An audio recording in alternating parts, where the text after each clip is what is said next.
किंवा इंडिया अलायन्सचा महाविकास आघाडीचा इथे निवडून आला ना तुमच्या चुकून पालघरमध्ये कर्नाटकमध्ये जावा बघा काय चाललंय तिकडे। तिथे राजरोज पद्धतीने पाकिस्तान जिंदाबादचे नारे दिले जातात, राजरोज पद्धतीने पाकिस्तानचे झेंडे फडकवले जातात। तिथे टिपू सुलतान, त्याला आम्ही टिप्या म्हणतो, त्याची जयंती साजरा केली जाते। तिथे हिंदू सण साजरा करायला देत नाहीत ते लोक तिकडे। आता कर्नाटकमध्ये तुमच्या पत्रकार मित्राला विचारा, हीच परिस्थिती तुम्हाला अगर पालघरमध्ये पाहिजे असेल ना तर मग या महाविकास आघाडी आणि इंडिया अलायन्सवाल्यांना निवडून द्या।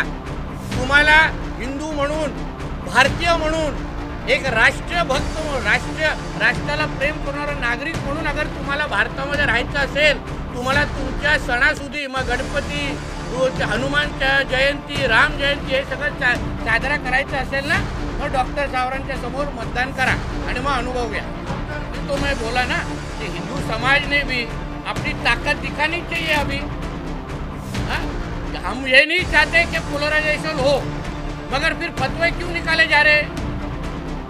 सेक्युलर की अगर बात हो रही है तो फिर फतवे क्यों निकाले जा रहे? तो फिर एक ने अगर फतवा निकालने की बात की ना तो फिर हिंदू समाज ने भी सोचना चाहिए। ये आखिर में हमारा देश हिंदू राष्ट्र है, यहाँ ज़्यादा से ज़्यादा लोग हिंदू रहते हैं और इसलिए हिंदू ने अगर अपना देश बचाना है, हिंदू राष्ट्र रखना है तो मोदी जी के बाजू में साथ खड़ा रहना ही पड़ेगा।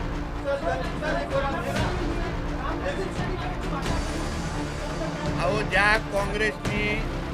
काँग्रेसच्या त्यांच्या नेत्यांनी रामाच्याच अस्तित्वावर प्रश्नचिन्ह केलं ना, हे असे आपल्यातले असलेले गद्दार, स्वतः नाना पटोले हिंदू आहेत हे कदाचित विसरलेत, धर्मांतर राजकीय झालाय त्यांचा कधीपासून, म्हणून त्याला असे प्रश्न विचारासारखे वाटतात। म्हणून ह्या काँग्रेसवाल्यांना हे मुस्लिम लीग शिवाय दुसरी भाषा येत नाही। पाकिस्तानची जी भाषा आहे ना तेच काँग्रेसवाल्यांच्या तोंडात आहे। उद्या काँग्रेसचा इथे किंवा इंडिया अलायन्सचा महाविकास आघाडीचा इथे निवडून आला ना तुमच्या चुकून पालघरमध्ये कर्नाटकमध्ये जावा बघा काय चाललंय तिकडे। तिथे राजरोज पद्धतीने पाकिस्तान जिंदाबादचे नारे दिले जातात, राजरोज पद्धतीने पाकिस्तानचे झेंडे फडकवले जातात। तिथे टिपू सुलतान, त्याला आम्ही टिप्या म्हणतो, त्याची जयंती साजरा केली जाते।